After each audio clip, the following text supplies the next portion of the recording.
இந்த big Boss season 9 ஆரம்பித்து 12 வாரங்கள் வந்து முடிய போகுது. இந்த வாரம் ஃபேமிலி ரவுண்ட் ஃப்ரீஸ் டாஸ்க். ஒவ்வொரு குடும்பமாக வந்து ஒரு நாளைக்கு 3 குடும்பம் 2 குடும்பம் அப்படின்னு சொல்லிட்டு மொத்தம் 11 பேர் இருக்காங்க. 11 பேர் தானே, 11 பேருக்கான குடும்பங்கள் வந்து வந்துக்கிட்டு இருக்காங்க.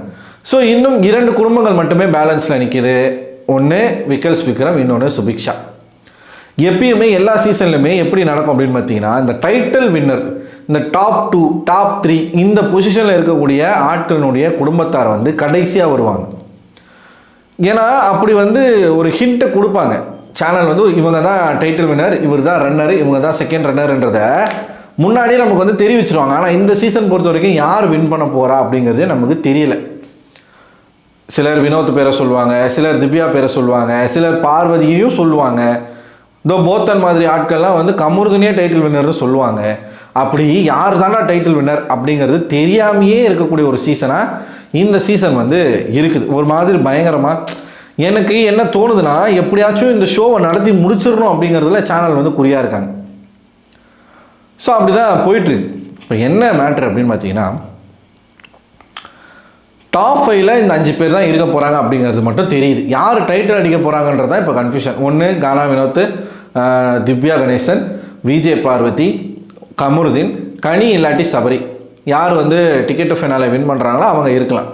இவங்க தான் வரப்போகிறாங்கன்றது தெரிஞ்சு போச்சு. அந்த வீட்டுக்குள்ளே நான் தான் டைட்டில் அடிக்க போகிறேன் அப்படின்னு 2 அப்பாவி ஜீவிகள் இன்னமும் வந்து கனவு கண்டுக்கிட்டு இருக்காங்க. ஒன்று சுபிக்ஷா, இன்னொன்று விக்கல்ஸ் விக்ரம். அதுலேயும் இந்த சுபிக்ஷா பிள்ளை இருக்குது பாருங்கள். சுபிக்ஷாவை பொறுத்த வரைக்கும் நம்ம டிவிகேல இருக்கோம், அதனால் மொத்த டிவிகே கட்சியும் நமக்கு தான் ஓட்டு போடுவாங்க. ஒன்று, நம்ம ஒரு மீனவ பெண், நம்ம வந்து நம்மளோட சமுதாயத்தை முன்னிலைப்படுத்தி நிறைய இடங்களில் நம்ம பேசியிருக்கோம். நம்ம ஒட்டுமொத்த சமுதாயமே நமக்கு தான் ஓட்டு போடுவாங்க அப்படிங்கிற ஒரு எண்ணம் அந்த பொண்ணுக்கு. 2, இதனால் நம்ம ஈஸியாக என்ன பண்ணிடலாம், இந்த சீசனுடைய டைட்டிலை வின் பண்ணிடலாம். இப்போ சுபிக்ஷா எந்த லெவலுக்கு பேச ஆரம்பிச்சிட்டாங்க அப்படின்னா, சரி அது தப்பு இல்லை, பட் கொஞ்சம் ஓவராக போய்கிட்டு இருக்கு, அவ்வளோதான். பீட் பாக்ஸிங் இந்த வீட்டுக்குள்ளே வந்து கற்றுக்கிட்டாங்க, நல்ல விஷயம், திறமையான ஒரு பொண்ணு, அதெல்லாம் இல்லைன்னு சொல்லலை, மாட்டுக்கருத்தே கிடையாது. பீட் பாக்ஸிங் வந்து கற்றுக்கிட்டு, என் கிராமத்துலேயே யாருக்குமே பீட் பாக்ஸிங்னால என்னன்னே தெரியாது, நீங்கள் எப்படிமா சொல்கிறீங்க? அதை ஒவ்வொரு வீடாக போய் வந்து நீங்கள் சர்வே எடுத்து பார்த்தீங்களா? நமக்கு மேலே அறிவில் சிறந்தவர்கள், படித்தவர்கள், பண்பானவர்கள் இருப்பாங்க, எல்லா இடத்துலையும் இருப்பான். நீங்கள் இப்படி சொல்கிறது மூலமாக ஏன் இவங்க எல்லாமே வந்து பட்டிக்காடா அப்படிங்கிற மாதிரி ரெஜிஸ்டர் ஆகிடும். அப்படி சொல்லவே எங்கள் கிராமத்தில் இருக்கிற யாருக்குமே பீட் பாக்ஸிங்னா என்னன்னே தெரியாது. முதல்ல இந்த உலகத்திலேயே விண்வெளியில் வந்து காலை வச்சது நான் தான், நிலவில் காலை வச்சது முதல்ல காலை வச்சது வந்து ஆம்ஸ்ட்ராங் தான் அப்படின்னு சொல்கிற மாதிரி, என் கிராமத்திலேயே முதல்ல பிக் பாஸ்குள்ளே வந்தது நான் தான் இருக்கலாம், முதல்ல பீட் பாக்ஸிங் பண்ணதே நான் தான். இது வந்து பெருமை பீத்திக்கிறது. பீட் பாக்ஸ் நீங்கள் பண்ணீங்க, என்னைக்கு நீங்கள் கற்றுக்கிட்டீங்களோ இன்னைய வரைக்கும் ஒரே பீட்டை தான் நீங்கள் பண்ணிகிட்ருக்கீங்க, சரிங்களா? அண்டு எப்போ பார்த்தாலும் கேஸ்ட்டை முன்னிலைப்படுத்தி நீங்கள் ஒரு கேம் ஆடுறீங்க. பாட்டு பாடுறதுன்னா இது வந்து பாடுறது மட்டும் பெருசு கிடையாது. கடலை பற்றி பாடுறது, மீனவர்களை பற்றி பாடுறது, அந்த மீனவர்கள் பாடக்கூடிய கஷ்டங்களை நீங்கள் எந்தெந்த இடங்களில் பேசியிருக்கீங்க, அதில் இருக்கக்கூடிய அரசியலை எங்கேயாச்சும் நீங்கள் பேசியிருக்கீங்களா? மீனவ மக்கள் படக்கூடிய அவங்களுடைய இன்னல்கள், துன்பங்கள், புயல் காலங்களில் எப்படிலாம் இருப்பாங்க. மீனவர்கள் இன்றைக்கி மீன்பிடி தொழிலே அழிஞ்சிக்கிட்டு இருக்கு.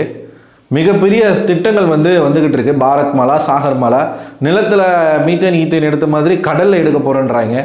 கடலை சுற்றி வந்து ஆயில் பைப்லைன் போட்டுட்ருக்காங்க. ஒரு ஆயில் பைப்லைன் வந்து லீக் ஆனால் கூட மொத்த கடலுமே ஸ்பாயில் ஆகும், மீன் வளம் பாதிக்கும்.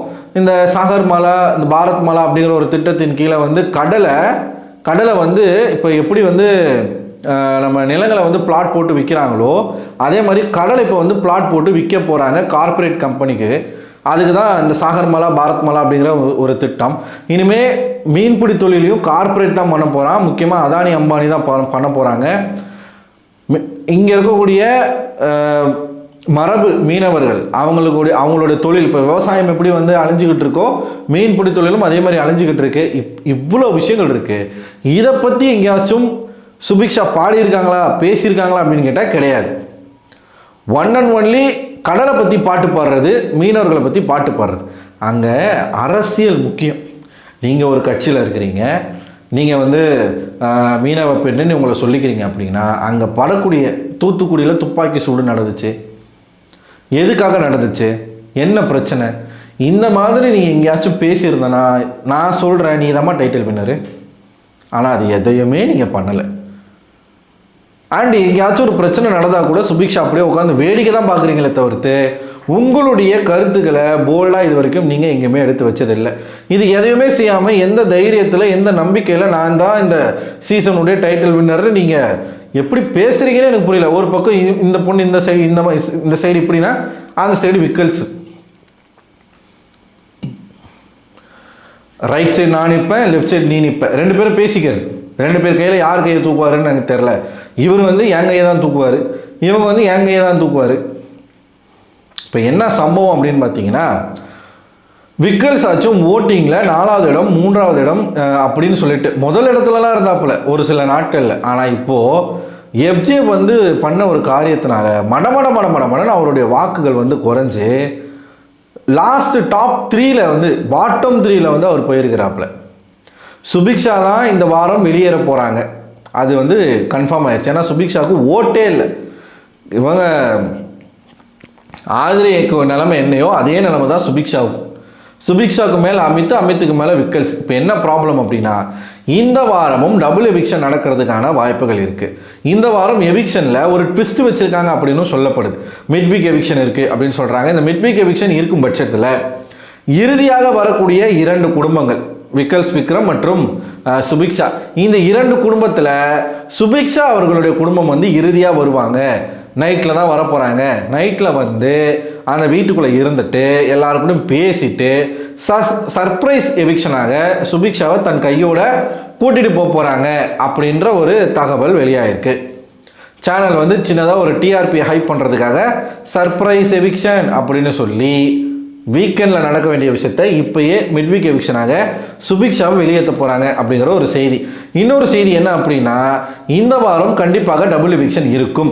அப்படி இருக்கும் பட்சத்தில் வீக்கெண்டில் விக்கல்ஸ் விக்ரமை தூக்க போகிறதாக ஒரு செய்தி வருது. அமித்தை எதுக்காக காப்பாற்றுறாங்கன்னு எனக்கு புரியலை. விக்கல்ஸ் வந்து இதுக்கப்புறம் வரக்கூடிய டாஸ்கில் வந்து விக்கல்ஸால் பெருசாக பர்ஃபார்ம் பண்ண முடியாது. அவருக்கு வந்து பாடி பவர் மட்டும்தான் இருக்குது. மற்றபடி அவரால் வந்து இந்த ஸ்டாமினா எனர்ஜிலாம் அவருக்கு கிடையாது. ஃபிசிக்கல் டாஸ்க் வந்து ஸ்ட்ரென்த் வைஸ் மட்டும் அவரால் பண்ண முடியும், டிஃபெண்ட் பண்ணுறது அந்த மாதிரி. மற்றபடி அவரால் எதுவுமே பண்ண முடியாது. அப்படிங்கிறதுனால விக்கல்ஸ் இந்த வாரத்தோட விக்கல்ஸ் கேம் முடிஞ்சு போச்சு, அவ்வளோதான். இதுக்கப்புறம் அவர் வச்சு என்ன பண்ண போகிறீங்க அப்படின்னு சொல்லிட்டு வீட்டுக்கு அனுப்ப போகிறாங்க அப்படின்ற ஒரு தகவல் வந்திருக்கு. 2ல் எது நல்லதாலும் நல்லா தான் இருக்கும், சொல்ல முடியாது. ஆனால் எப்படி இருந்தாலும் இந்த சர்ப்ரைஸ் எவிக்ஷன் டபுள் எவிக்ஷன் எது நடக்குதோ நடக்கலையோ, இந்த வீக்கெண்டில் சிங்கிள் எவிக்ஷன் அப்படின்னா கூட வெளியேற போகக்கூடிய அந்த நபர் சுபிக்ஷா தான். இதில் போயாச்சும் நீங்கள் என்ன பண்ணலைன்றதை நீங்கள் பாருங்கள், பார்த்துட்டு நீங்கள் வந்து தெரிஞ்சுக்கோங்க, சரிங்களா? இதை பற்றி நீங்கள் என்ன நினைக்கிறீங்க மக்களே? உங்களோட கருத்துக்களை மறக்காமல் கமெண்ட் பாக்ஸில் கமெண்ட் பண்ணுங்கள். அடுத்த ஒரு வீடியோவில் உங்களை சந்திக்கிறேன். அதுவரை உங்களிடம் விடைபெறுவது நான் அரவிந்தன்.